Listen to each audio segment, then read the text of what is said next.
to learn it. There's no shortcut. You have to backtest. If you don't want to backtest, go do something else. Go follow somebody that wants to give signals. If they're a good trader, go for it. But I don't think it's possible for anyone to learn how to trade without backtesting. I just don't think it's possible. Not consistently profitable. I don't think that's possible. Okay, so the minor sell side is taken here, and I want you to take a look how price, we're zoomed in again here, but moved over so you can see the ending run. This dive down in here, this last little piece of the run that takes us down into that overnight low. We had this small little gap after leaving this one. It comes up, trades into it. The bodies don't even come to the high of it. The wicks respect it. We drop down, consequent encroachment on that wick, and then we start to move lower. And we're going sideways, sideways, sideways, until we get to a macro time. That's not highlighted here. You do it on your chart. At 10:50 to 11:10, it's going to displace. Where's it going to displace? First run is here, so you cast forth a vision. Time for the market to run.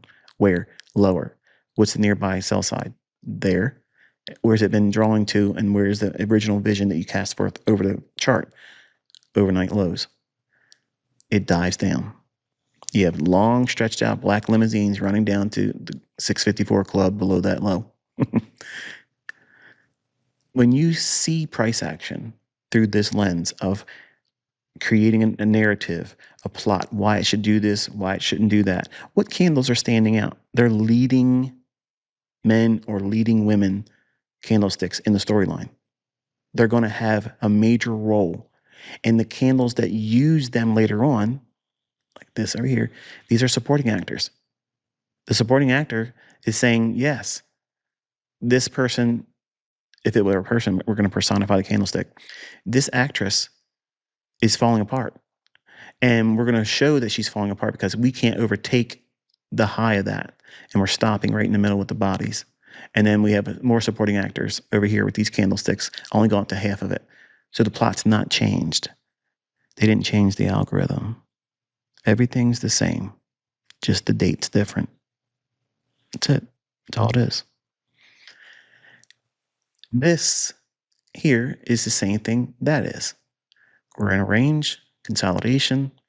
This old SIBI is a reclaimed fair value gap. It's being utilized here, but notice it only starts to displace lower when we enter the macro time that supposedly doesn't exist. I see your comments, guys. And they're very amusing too, by the way. We run lower to take that low, and then we take that original overnight sell side out there.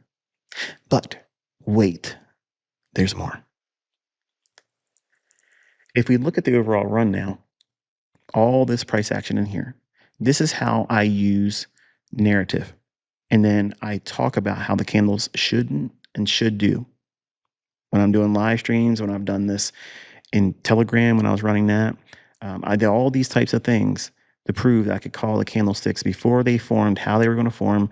Watch this candlestick, watch that candlestick. What I'm outlining here is that skill set, how you adopt it. How do you learn how to do it like I do it?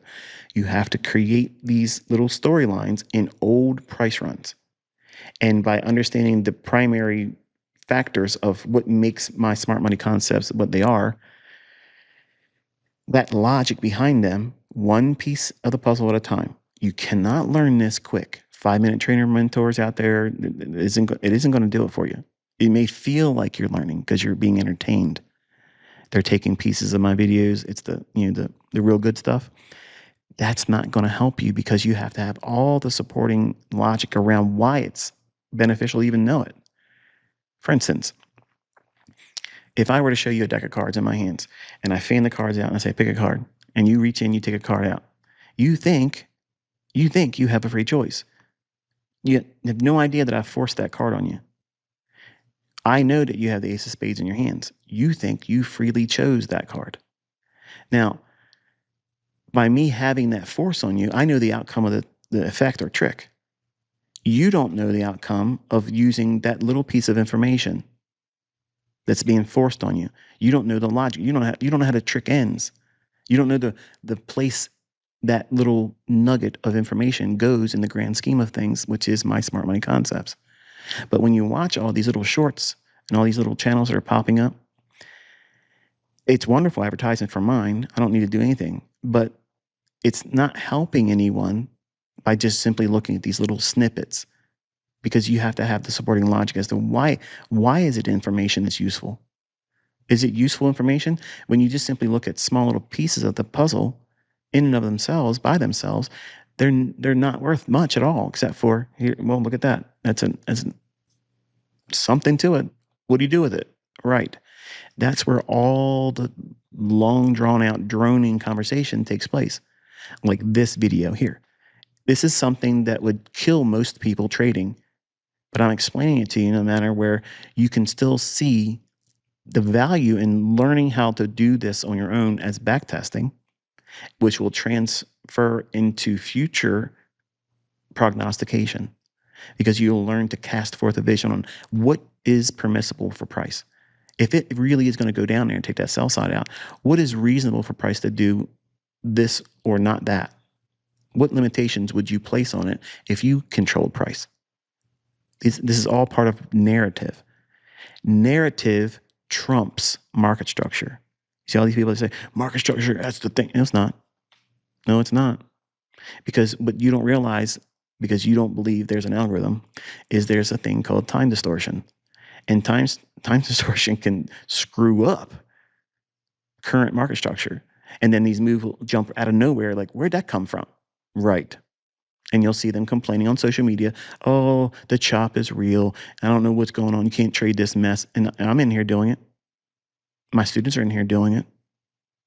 And you can do it too. It's simply knowing what you're doing, knowing what not to do, when not to expect something, when to expect it. And it's all a derivative of time first. Time, then price. Time, then price. But it's always drawing to one of two things: sell side or buy side liquidity, or it's running for a premium inefficiency above price or inefficiency below price. That's the only things that can happen, folks, unless a geopolitical event comes out and the market takes off, and then there it is. So let's look at the afternoon. Now, I teach don't trade between 11:30 in the morning to 1:30 in the afternoon if you're brand new, because you're going to get chopped up. That lunch macro is sneaky. And if you don't know what you're doing, it can hurt you. So the way you avoid it is simply don't do anything. Wait until 1:30 in the afternoon, Eastern time. Come back to your charts and watch how price sets up the PM session. Well, wouldn't you know it, market rallies up, approaches what, first percent of fair value gap again, and something else we'll look at in a minute. That's foreshadowing. ICT version. Why are you whispering, dude? You're creepy. Right in here, you can see we have minor sell side. It's high probability, relative equal lows. Why? Because the lows to the right of that one are slightly higher. We have an old low of the day formed at AM session. So you have AM session lows during regular trading hours. So that's regular trading hours, AM session low, sell side.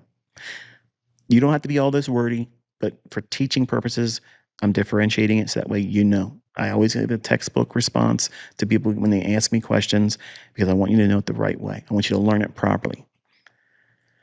The market sells off from here. Where should it sell off to? Sell side here, and then you want to see speed. If it can get below these lows, if it can speed up and start having elongated candlesticks to the downside, then you know it's likely to do what? Reach for that sell side there. So that's the reason why I teach partials. There's a lot of people out there say, don't take partials. You shouldn't do partials. Okay. Are you rich? Are you retired?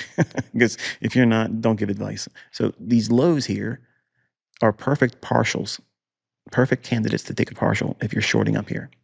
This is an inversion fair value gap because it's the last major displacement on the upside before it hits a premium array, and then it folds over. That right there is your model 2022, just on a very small time frame. And it's the first fair value gap after the rotation over. That right there. These are all things I've taught on this channel. It's not new teachings here. It's my old stuff being presented in a way where it helps you build a narrative, because that's what casting forth a vision is. Read Habakkuk chapter 2, verse 2 and 3. And it's very much applicable to what you do as a trader using any methodology. If it's a method that has value, those two verses, they're wonderful. And in fact, they were the inspiration for me to talk to you about this today. So the market drops aggressively after taking that low out, and then clears the AM session regular trading hours low and just dives lower. Moving forward and offering the remainder of the day, you can see inversion fair value gap, uses the consequent encroachment there, sells off. Fair value gap there, use that, sell it off, consolidate.